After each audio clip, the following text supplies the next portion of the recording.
Alright, what's up guys? Got Dave here, and dude, I have got the day off. Today is Saturday and I don't have to work today, not even half a day or nothing, and I got nothing to do, so I'm just cruising around, and I figured I would come down here to the Honda dealership here in town and check out that new monkey bike that everybody's been crying about. Oh man, I don't know, and what's weird is, I mean, there's even like very respectable moto vloggers like RJ got rid of his Grom and bought like a brand new monkey bike. And I understand, you know, kind of like the thinking behind that, like from a moto vlogging standpoint, you know, as far as like having a brand new bike, you know, to ride around on your channel. Like, I understand that, that's cool, but I'm not going to trade my bike in that's paid for something that's the same exact specs. You know, it's like the same exact horsepower, same everything, and like I'm not gonna do that. You know, this thing's already paid for, so that's the way I see it. You know, I mean, everybody's different. You know, RJ obviously has a lot of money because he has a ton of bikes. He's got probably like 15 bikes or something like that. He's got so many bikes. He's got bikes that people don't even know he has. I'll tell you what, like, he's got bikes that he doesn't even motovlog on. You know, like, he's got a ton of bikes, dude.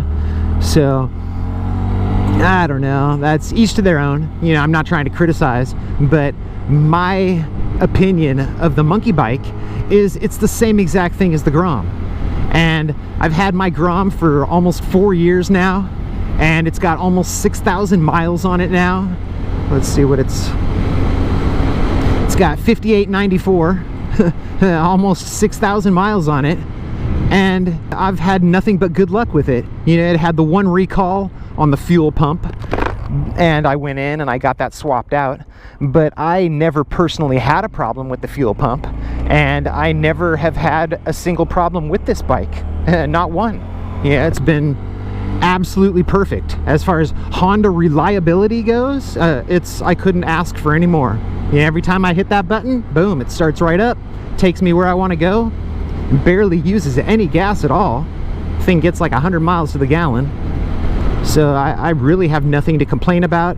I have no reason to get rid of it or want to trade it for something just because, I don't know, it's all about the looks for me. I mean, they call it the monkey bike, but to me they all look like Trail 90s or Trail 60s or Trail 70s. That's what the Grom reminded me of when I first saw it. I was like, dude, it's like a Trail 90 except it's a 125, and it's disc brake instead of drum brake, and it's fuel injected instead of carbureted, and it's electric start instead of kickstart. You know, like, it's like all the updated things, you know, monoshock and upside down forks and like all the stuff that modern bikes have.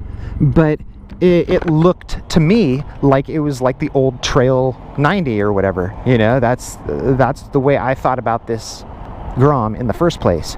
So to make a retro version, I don't know, I kind of thought the Grom was already pretty retro myself, you know. I don't know, but like I said, everyone's got their own opinion, and I'm just rambling. And I'm gonna go down to Honda right now and check out the monkey bike and see what I think of it, you know, just see what I think for myself, and I don't know, just give myself something to do more than anything else.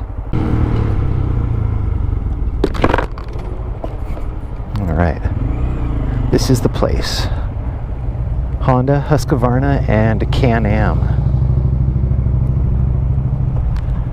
I got a bunch of cool bikes, man. I'm gonna park right here.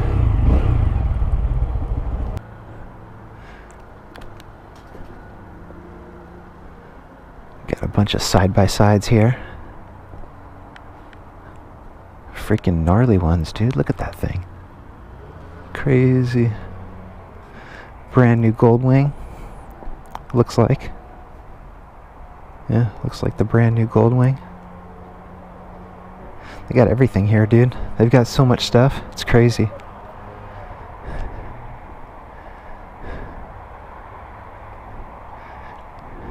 All the Husqvarnas.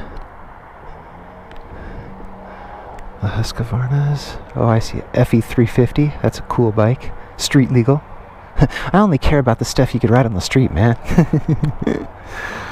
Oh, it's too bad you can't get one of these two-strokes and just make it street legal. That would be so cool.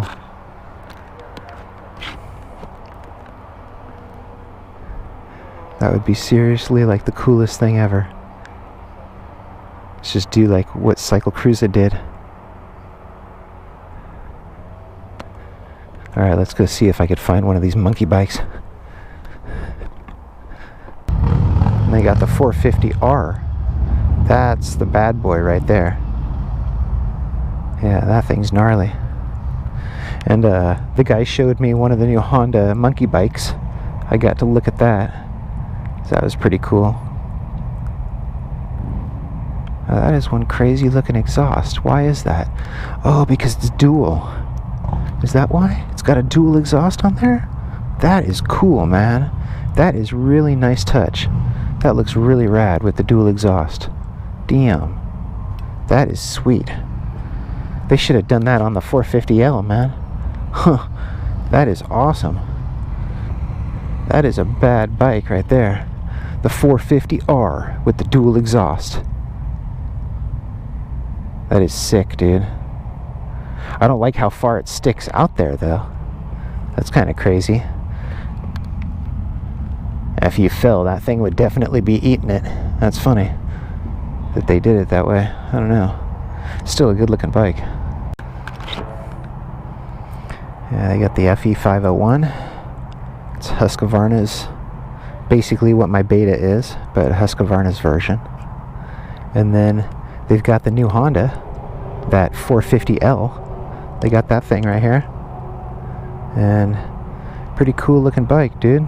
And it's still weird, you know. There's things that Honda does that I just don't get, you know, like just certain things that make their bikes look less attractive to me. But whatever, you know, that's each to their own. It would still be cool, you know, buy this thing and put those Conti Trail Attacks, you know, put a 21 and an 18 on there and just ride it around. Probably be pretty cool. They got a ton of side-by-sides. Look at that. They got 2, 4, 6, 8. They got 13 of them sitting right there. Each one of them's like at least 20 grand. And some of the the high dollar, like the turboed ones and stuff, dude, they're like 28 or like 27, 28,000. It's gnarly. Like these things, they're like super expensive, dude. I don't know what the MSRP is. See? 25.8. I'm not lying to you, dude. They're really expensive. Yeah, the only differences that I saw when I was looking at that monkey bike is it's got dual shocks in the back instead of monoshock like the Grom, and they've got two different colors. They've got a yellow one and a red one.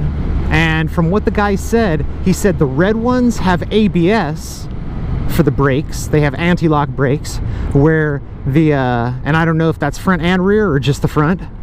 And then the yellow one doesn't have ABS. The red one's the ABS model and the yellow one's the non-ABS model. And then another difference is that the tires are bigger, because I was first looking at it and I go, does that have 12-inch rims? You know, because the wheels look a lot bigger.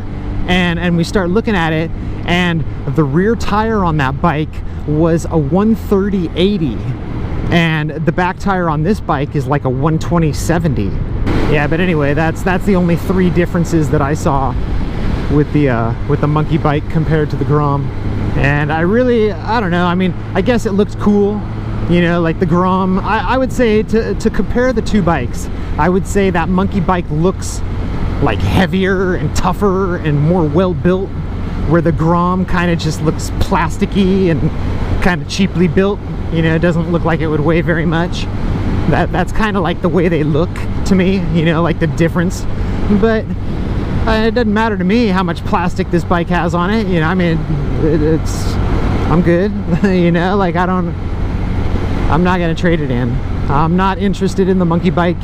And the guy at the dealership was actually telling me, he's all, you know, he's like, I really don't think that the type of people who want the Grom or who have bought Groms are even the type of people who would want a monkey bike. You know, it's kind of like the monkey bike's gonna appeal to like an older crowd, where the Grom is going to appeal to like the younger guys. You know, that's the way that he was talking about it. And the funny thing about it though is that they are the hot new thing right now, and he said that MSRP is 41, I think, like 41 something, and they're currently selling them for like 51. They're getting like over $5,000 for those freaking monkey bikes here in California. They're getting like $1,000 over MSRP, over sticker, just because everybody wants them right now. And he goes, yeah, he goes, not only does everybody want them, he goes, but he's like, we can't get them. You know, like typical Honda, he goes, they never make enough bikes. You know, like they always they hype stuff up, but then they don't produce enough to make up for, you know, like to keep up with the hype. And so he said, he goes, yeah, he goes, for example, he goes, we put in an order for 25 of those monkey bikes. Okay, that's how many that we actually put in an order for Honda to send us. And I go, how many have you gotten so far? And he goes, this is the second one that we've gotten so far. And it's almost the end of the year. Like, I don't know if monkey bikes are like 2019, so then they've actually gotten a couple of them ahead of schedule, you know, like before 2019. But I don't know. I mean, he made it sound like they should have gotten 25 of them, and they've only gotten 2 of them. So, which that shows you they're really having a hard time making these things. That's it for my Honda dealership run. Just figured I'd cruise out here and have a little fun riding my Grom, check out some bikes, and it's pretty cool. So, you guys have a great day, and I will talk to you in the next video. Peace.